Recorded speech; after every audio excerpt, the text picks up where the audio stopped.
Pada 10 Juli 1991, seorang Jandau dibujuk keluar dari apartemen yang ia tinggali bersama temannya, Andrea Kuksi, setelah pacarnya, James McAlvin, menelponnya dan menawarinya uang. Menurut Kuksi, ia menerima tawaran tersebut. Jandau kemudian berjalan ke Whitehall Motel yang terletak di El Dorado, Arkansas, tempat McAlvin tinggal. Sesampainya di sana, ia pergi ke kamar 121. Tidak lama kemudian, ia dan McAlvin bertengkar. Setelah pertengkaran singkat, seorang tetangga bernama Roy Charles Mannon mendengar suara tembakan yang juga didengar oleh Kuksi yang sedang berjalan melewati motel pada saat itu. Setelah mendengar suara tembakan, Kuksi berlari ke kamar 121 di mana ia melihat temannya tewas terbaring di lantai. Setelah itu, para saksi melihat McAlvin masuk ke mobilnya dan melarikan diri dari tempat kejadian. Hasil otopsi memastikan bahwa ia meninggal akibat luka tembak di kepala. Saat jenazahnya ditemukan, Jandau membawa kartu identitas negara bagian Arkansas dengan nama Cheryl Enwick dan tanggal lahir 13 November 1970. Ketika penyelidik berusaha mencari orang tuanya di Minneapolis, Minnesota, mereka terkejut saat mengetahui bahwa Cheryl Enwick yang sebenarnya masih hidup dan tidak mengenal siapa Jandau.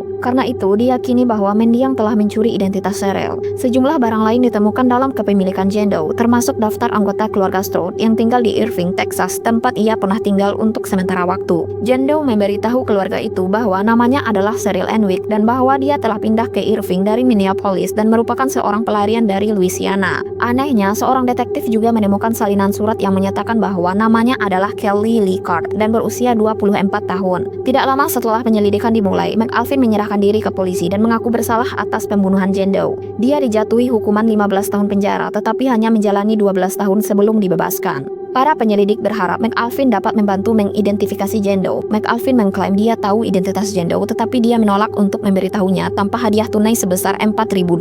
Polisi menolak memberikan hadiah tersebut dan beralih ke barang-barang Jandau dalam upaya untuk mengidentifikasinya. Sayangnya, barang-barangnya tidak membantu mereka dalam hal identitasnya. Kasus ini tidak mengalami perkembangan yang signifikan sampai pada tahun 2019 saat para penyelidik menggunakan teknologi DNA terbaru dan dapat menemukan sepupu jauh Jandau, Christina Tilford, yang tinggal di Alabama. Meskipun dia tidak mengenali Jandau, dia mengatakan ada kemiripan secara fisik antara keluarganya dengan Jandau. Ahli DNA yang menangani kasus ini juga dapat mengidentifikasi ayahnya sebagai keturunan dari Daniel Wood dan Mami Carter yang adalah kakek nenek buyut Christina Tilford. Christina memberitahu para penyelidik bahwa tidak ada seorang pun di keluarga Wood yang tahu tentang eksistensi Jandau, yang membuat mereka percaya bahwa dia mungkin anak yang lahir di luar nikah. Sampai mereka dapat mengungkap nama aslinya, keluarga tersebut memilih untuk memanggilnya Memory. Kasus ini sekaligus menjadi sedikit kasus di mana identitas pelaku dari kasus diketahui sementara identitas korbannya tidak diketahui.